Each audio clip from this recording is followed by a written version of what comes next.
Hello. Thank you for watching Chapter 8. In this chapter, we will be covering finance and incentives. I will encourage you to look at the other recordings and other chapters for the handbook. We are pleased to have a special guest covering this chapter today.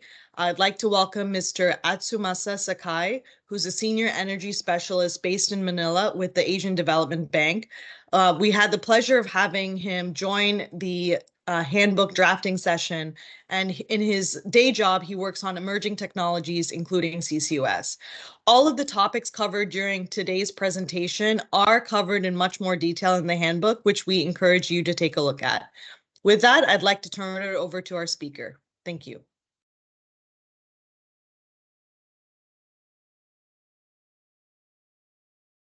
Thanks, Priya, for the introduction. My name is Atsumasa Sakai, and I would like to present this Chapter 8 on finance and incentives to promote CCUS project, especially in the developing countries. This slide summarizes the key takeaway from the Chapter 8. So in order to promote CCUS project, the captured carbon should have a value. But in order to create such a value, there are some things government can do. For example, the policymakers and regulators can provide multiple scheme in order to incentivize investment by the private sectors. Such a scheme would include tax credits, cap and trade scheme, or simply regulatory requirements, which would limit the carbon emission. The one thing that I would suggest to consider before implementing such a policy is the unintended consequences. Depending on the policy choices, you may face such unintended consequences. So therefore, in order to avoid such consequences, the policymakers need to be prepared to adopt the fiscal incentive once these consequences become clear. In order to reduce the cost of capital, the CCS project investors may also have access to the favored financial terms like the multilateral development, the financial instruments, which are tied to the climate objectives. The first support the policymakers could consider is the support at the early stage of their CCUS, the project development. During the early stage, because of the uncertainty factors, the public sector support is much required.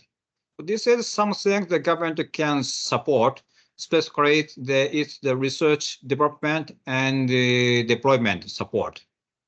So once these studies are implemented, the uncertainty degree would be reduced, and the CCS project would gradually move to the full scale. And after that, the private sector would engage more, and the public-private partnership would start working. Before implementing CCS projects, the economics of the project need to be assessed. So like the other type of the infrastructure project, the CCS project's economics also need to be evaluated in a manner consistent with general economics and the project finance principles. The challenge of the CCUS is it requires a significant initial capital cost and long-term yearly O&M cost. Further, the challenge is that its revenue is in large driven by the government engagement or the support.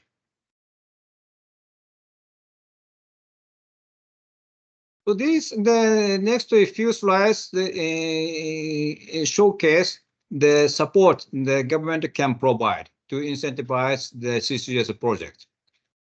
So largely, the support would be categorized into the two types. One is a mandate type, which includes carbon tax and cap and trade. And another scheme is incentives, which would include the tax credit and the financial services. For example, the European Union's emission trading scheme is focused on the cap and trade scheme. So this would just set a maximum amount of allowed emissions, and let the investors decide whether to utilize the excess amount of their emissions as allowance to be traded in the markets. The one thing that we need to pay attention is that not all the emission trading scheme would cover all the type of emissions, such as the emissions from the CCS project. So this is so in order to consider the cap and trade scheme, the investors needed to make some of the studies whether the intended the ETS scheme in some countries would cover their emissions from the CCUS.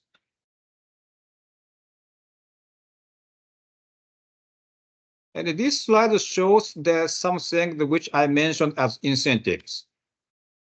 So these include the emission regulation of industrial process, and also the support of the research, development, and the deployment expenditures.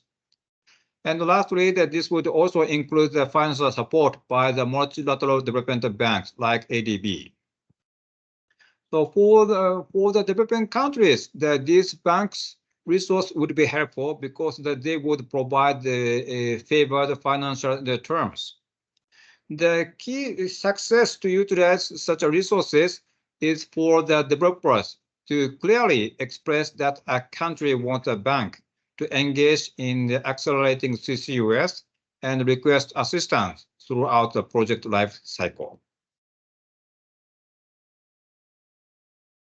This slide shows the China's case, which has succeeded to make a partnership with such a multilateral banks. Since 2009, the Chinese government has partnered with Asian Development Bank to raise the awareness of the CCUS. As a result, almost 10 years ago, they have successfully piloted the first carbon capture facilities in Tianjin. And now, as of 2023, the country has becoming a CCS leader in the Asia and the Pacific region, with 21 projects already. Their success has attributed to the government's continued engagement to the CCS industries. So they have created the roadmap for the industry. They have also established a dedicated research center of the CCUS in Shanghai. So by having the strong government commitment, throughout the period, China has successfully promoted CCUS in the country. This slide shows the example of the financial intensives, which is becoming popular in the North America. So this this slide shows the two types. One is investment tax credit, and another one is a production tax credit. As a case study of the PTC, here we show the case of the US, the famous tax credit under 45Q. The lessons from the 45Q is how the policymakers need to pay attention to set the value of such a policy. The policy has initiated in 2008, so almost 15 years ago. But at the beginning, these policies did not have much success. It made much success when the government changed the value of the policy. In 2022, they have increased the incentives and also provided more favored conditions. Since then, the number of the planned storage project has increased, which is shown in the chart in the center of the slide.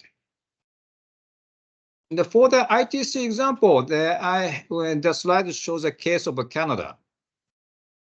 The scheme has been initiated in 2022, and the unique point of this incentive is the incentive is linked with the constructed infrastructure. So this is different from the PTC, which is linked with the product. In this case, the available credit. So in terms of the cost recovery, ITC would be an optimal scheme to recover the cost in the area by the incentives. Other financial support includes the loans and the financial assurance. In case of the US, the Carbon Dioxide Transportation Infrastructure Finance and Improvement Act is providing the support, favor the loan condition for the CO2 transport project. In case of the developing countries like in Asia, the multilateral development bank and other international financiers provide the favored condition financial support linked with the climate change actions. This scheme would include ADB's Climate Action Catalyst Fund and the Japanese government Japan Fund for the joint crediting mechanism.